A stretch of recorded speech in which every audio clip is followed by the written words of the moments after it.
More than 35 years ago, when our church was small in the Philippines, I recall having a meeting with a young college student. He was a new believer. He was all in. He was on fire for Jesus. He wanted to change the world with the gospel. And so he set an appointment with me as his pastor. And as soon as we sat down, he said, "I feel called to full-time ministry, and I'm ready to quit school and go into ministry." I tried to calm him down, and I asked a few questions. First question, I said, "What do you feel called to do in ministry? What do you want to do?" And he thought a minute. He really didn't have an answer. And I said, "Well, what people do you feel called to minister to? Are there any types of people?" And he couldn't answer that one. And then I said, "Is there any place that you feel called to do this ministry? Any place you feel called to?" And he didn't have an answer for that. And I'm glad to report that my friend finished university and got a good job and actually ended up with a really successful, influential, wonderful career as a Christian adult. But when I think back on those questions over the years and studying Scripture about the call of God, I've come down to three areas that are really greatly impacted and shaped and defined by the call of God. And I think we can see those in a text we want to look at about the call of David. Psalm 78, verses 70 through 72. Here's what it says. "He chose David, his servant, and took him from the sheepfolds. From following the nursing ewes, he brought him to shepherd Jacob, his people, Israel, his inheritance. With upright heart, he shepherded them and guided them with his skillful hand." Now, we see this as the beginning, Asaph, at least the psalmist Asaph, who was a musician, a songwriter, a worship leader, a Levite, a psalmist during the reign of King David and King Solomon. And so this is Asaph, one of the 12 Psalms he wrote. I believe it's Psalm 50 and then Psalm maybe 73 through 83. So he wrote some of the Psalms. That was his job. His job as the chief musician under David and under Solomon was to take some of this history and some of the accounts of what happened and put them to music. And that's what we're reading here. So this is Asaph reflecting and defining and describing David's calling. And these first three words, he chose David.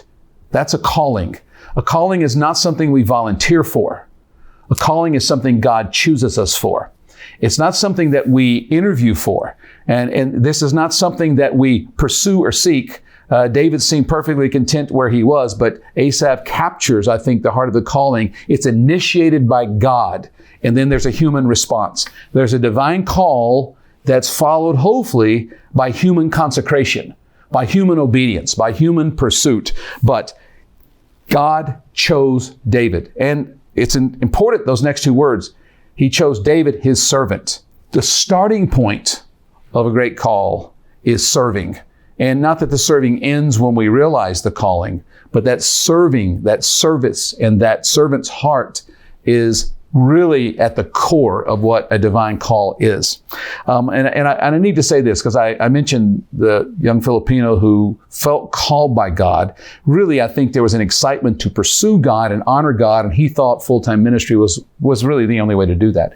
And he did end up finding a great career. I think about my three sons. My oldest son felt called into academia and jumped through all the academic hoops to do that. And then as he was doing that, that turned into being one of the people who put together what's now Every Nation Seminary. And he was the launch director for that, ended up being an academic dean and a professor, and eventually then planted a church. And so his calling, one of my sons' calling, was in academia and pastoral ministry. My other two sons, his brothers, also have a call, a divine call, a call from God into business, to be entrepreneurs. And all three of my sons pursue what they do as a call from God. And so I don't want you to misunderstand, like my friend, the university student 35 plus years ago, to think that a calling has to do with full-time ministry, but everything else is a career. I think whatever your career is, I hope you sense that as a calling from God, something God gifted you to do. I think about people in this office, in the Every Nation Global office. Justin, who is the director of Every Nation Music, there's a call of God on his life and a gifting that goes with the call to write, to have a musical talent that's not just discipline, but there's something deep inside of him. I could try my best to do some of the things he does. There's no way I could do it. Jim has a prophetic calling, a prophetic mantle, a prophetic anointing, a prophetic gift. There's a calling that goes with a gift. And I could study and try hard, but there's no way I could come close to doing what Jim does because of a call to the prophetic. I think about Gigi, who's our CFO. She has not just a career and not just training and courses she's taking, but there's something that God did inside of her to prepare her for the financial role that she has. So my point is this: there are all different kinds of calling. Now, when we look at David in this text, there's a pattern, and there are 3 principles we see. And I want to walk through those real quickly and then make a conclusion and a challenge for all of us. The first one, all callings are connected to a specific purpose.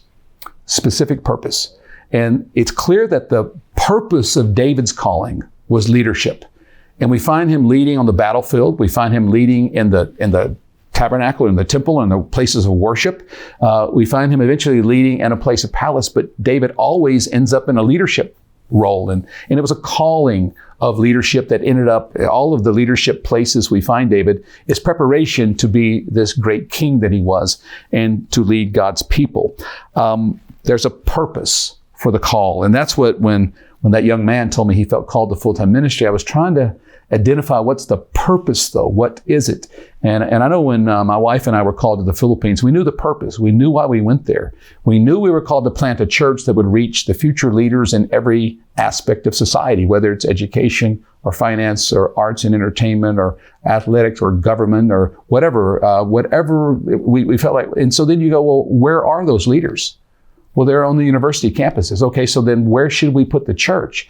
So all of the parts of the calling go back to the purpose.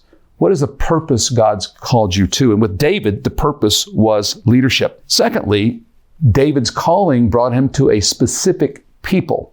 I know for me, there was a calling to the Filipinos, to the Filipino college community, and the future leaders who were studying on the universities in the Philippines. I think about Paul, who was clearly called to the Gentiles, which is really odd because he was a Pharisee of Pharisees. He was one of the most Jewish people of all Jewish peoples. His study, his experience, everything was so Jewish, and yet God pulled him out of what would seem to be the obvious to go reach out to people like him and put him into the very opposite, people that hated him and he didn't like them very much. But yet that's how God does it. He calls us to people. So Paul was very clear. He was called to the Gentile people. Peter was very clear. He was called to the Jewish people. I had no confusion about the people I was called to, not just Filipinos in general, but Filipinos on the university, in the university community. And so there is a people. And so when we think about this people, in verse 71, it says that God called David, that he chose David. It says, from following nursing ewes, he brought him to shepherd Jacob, his people.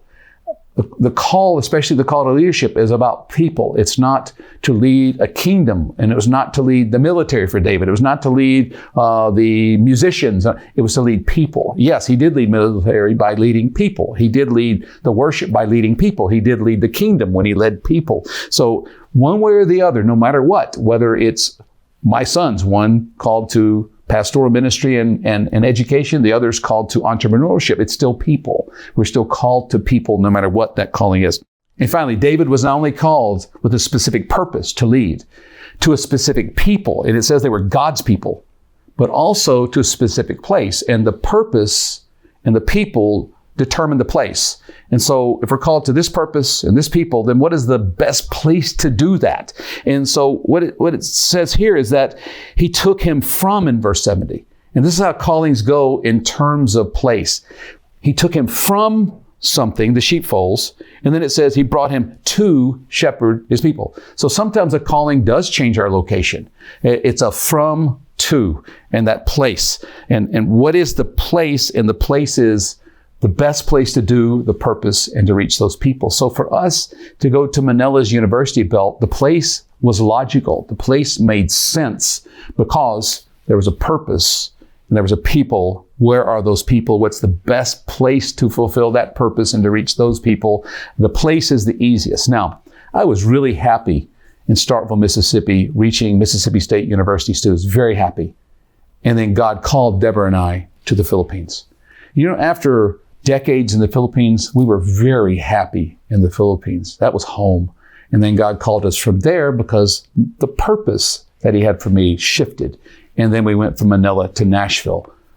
My calling dictated my place. David's calling dictated his place. I think David was happy out in the pastures. I think he was an outdoor kind of guy, but he went from the pastures with the sheep into the palace, or actually into the military and other places, but it changed. And so calling determines a specific purpose, a specific people, and a specific place. Now, let me close with this. We're talking about a divine call, and this text closes with this. And when Asaph is writing about David's calling, he mentions two things that are essential. It says, with an upright heart, he shepherded them, and he guided them with skillful hands. And so the calling, to fulfill a calling, it has to do with the right heart and skilled hands. The right heart is something that happens as we allow God to form us. Skilled hands can be learned. The skills, yes, there are skills that go with every calling. And some people are disciplined enough to develop those skills and acquire those skills. Some people are not. But it really is still rooted in a heart, an upright heart. So let me encourage you. There's a divine calling in your life. No matter what you're doing, no matter what direction your life is going, there is a divine call. But the divine call will only be fulfilled with human consecration. It starts with God, but we have to respond. We have to respond with consecration, with setting our lives apart for His purpose.